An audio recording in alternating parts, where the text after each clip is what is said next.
What's that noise? Why is she going in the road? I don't know. This is the RC Jet Jog.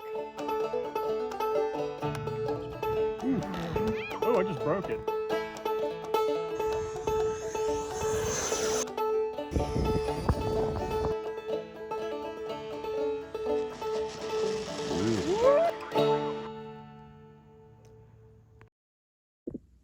What's going on, guys? Jet Jock here, and I am so excited today because it's Maiden time. That's right. We've got the LX B-25 back here. You can buy it at Banana Hobbies.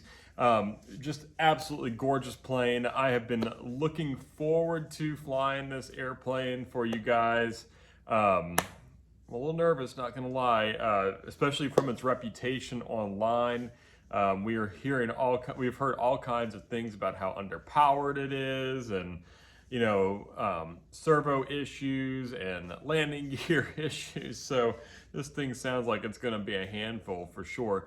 Something to correct from yesterday's episode, though. The upgrades that I made yesterday were not the only ones. I forgot to mention the previous owner of this airplane actually took all of the crucial control surfaces, i.e. the rudder, the ailerons, elevator, and put high-tech servos over the stock servos just to be safe.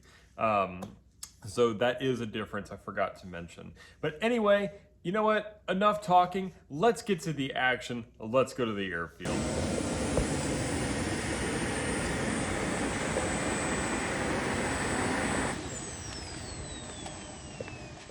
That's right, that's left, up, down, right, left.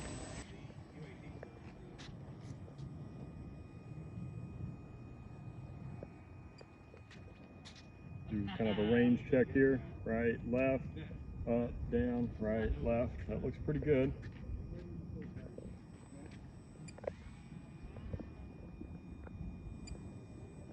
Okay, I'm gonna line her up and I'm gonna go low rates on the rudder.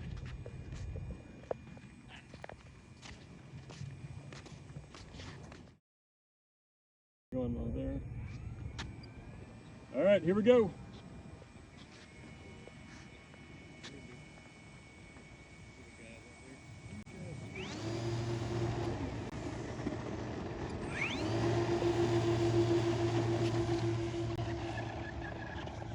What's that noise? Why is she going in the road? I don't know. All right, guys, as you can see, we actually had a brake failure on takeoff and it just melted inside of there. So we're gonna pull all this debris back here and get it back together, and we're gonna try again, all right? For it.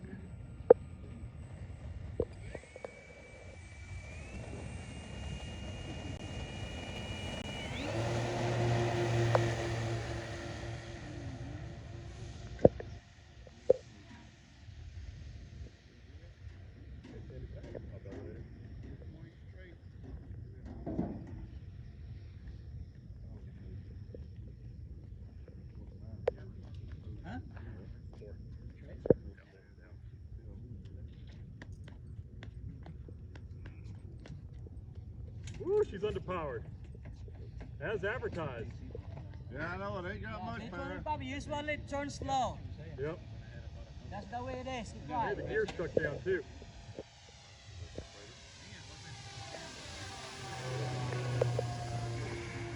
Oh yeah, they are. They look nice though. Yeah, I know they do. But you know, now you get in an oddball position, it don't want to go back up. Well, let's hope they go back down. All right, I'm gonna do one low pass, and I'm gonna come in for always landing. the nose gear, not the back gear. You can use flaps. I don't have them set up yet. That's okay, just let him land, let him fly. Let it fly. He's got enough assistance. All right, one low pass, and I'm gonna come in for landing.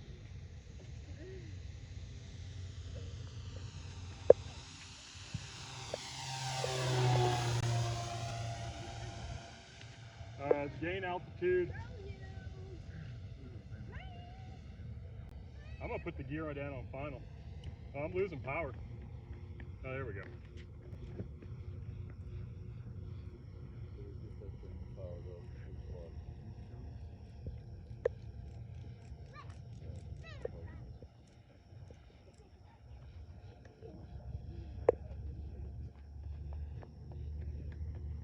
hopefully I got them all.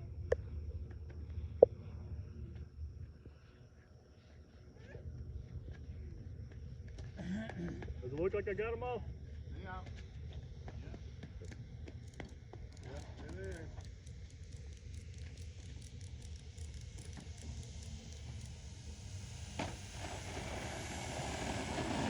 Hey, we live to see another day. Woo! That was sketch as they come. Hey, they roll well. Right. What'd you think of that, Connor? Underpowered.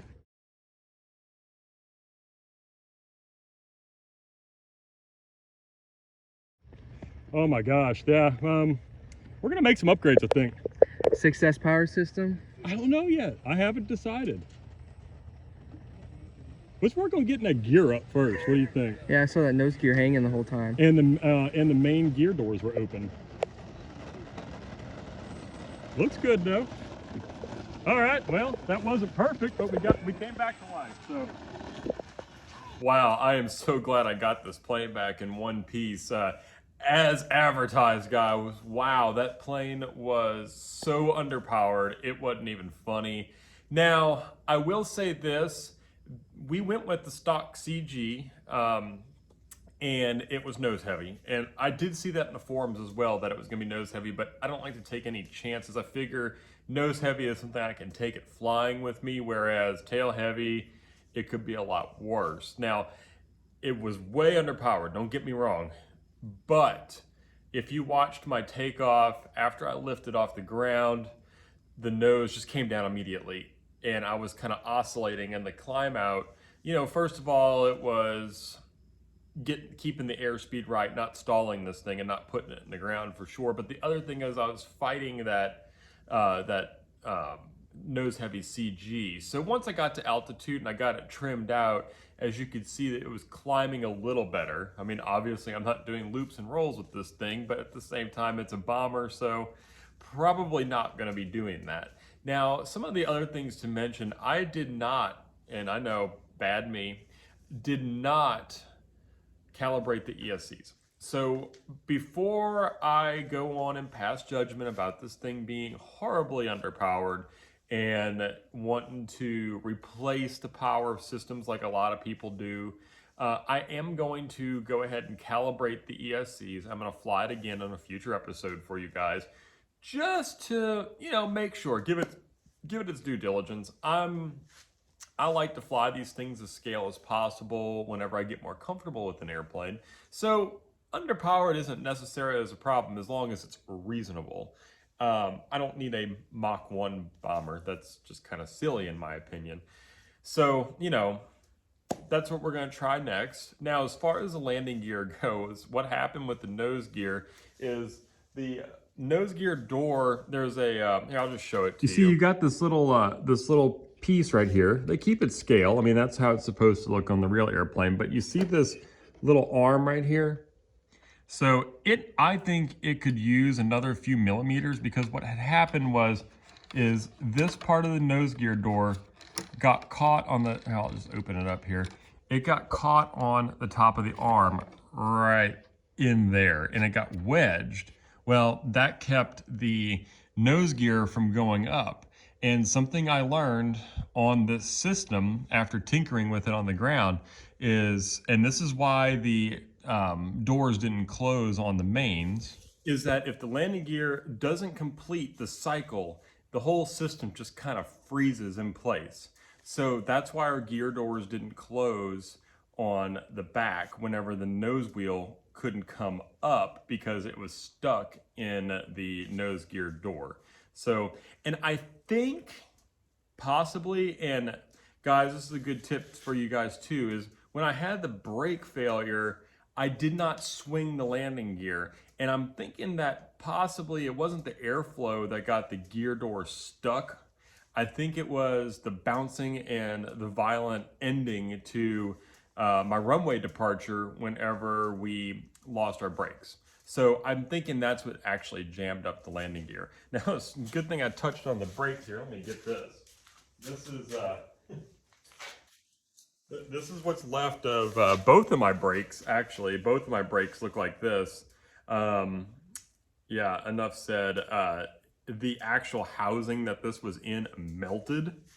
And when I pulled the wheel away from the strut, the it was melted in there, and I had to just keep pulling it out with a needle nose pliers to remove the brakes. And actually, I said only one. The other brake was actually starting to go, and it was slightly melted as well.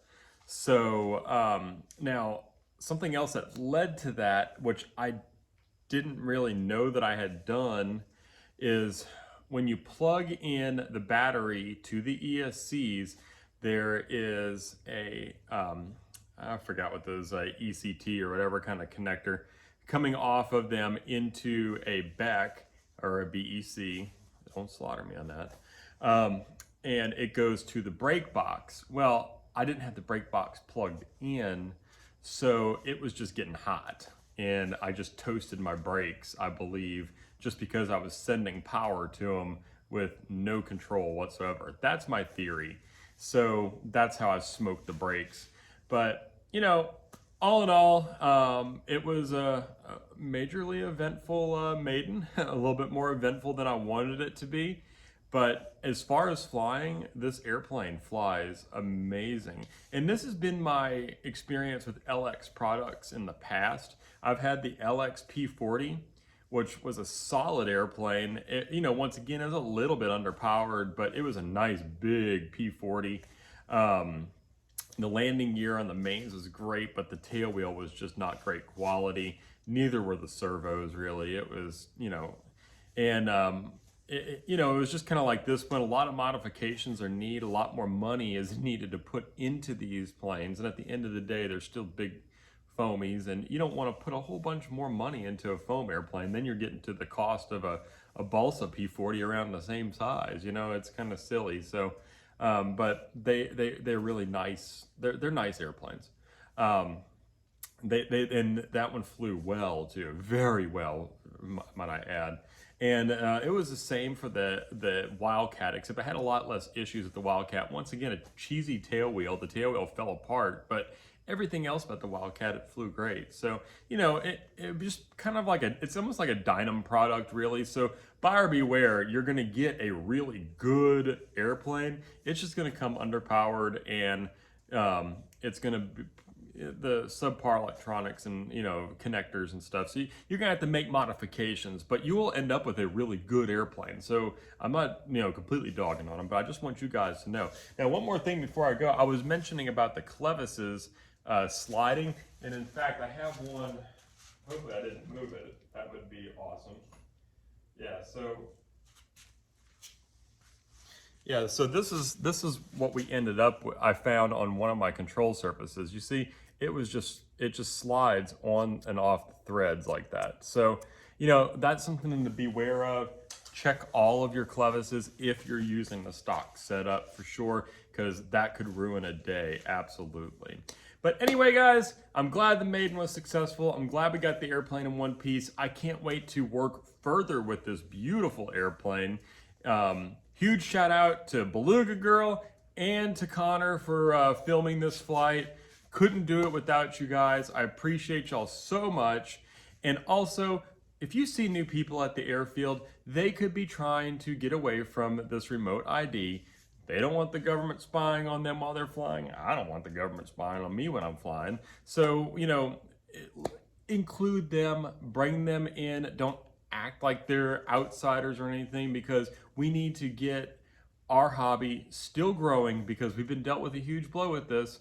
And also, get your kids involved. Bring your families to the airfield. That's another way we can get this thing growing in a positive direction. And please don't forget to like, share, subscribe, and leave some comments, guys. We love hearing from you. We'll see you later. Bye.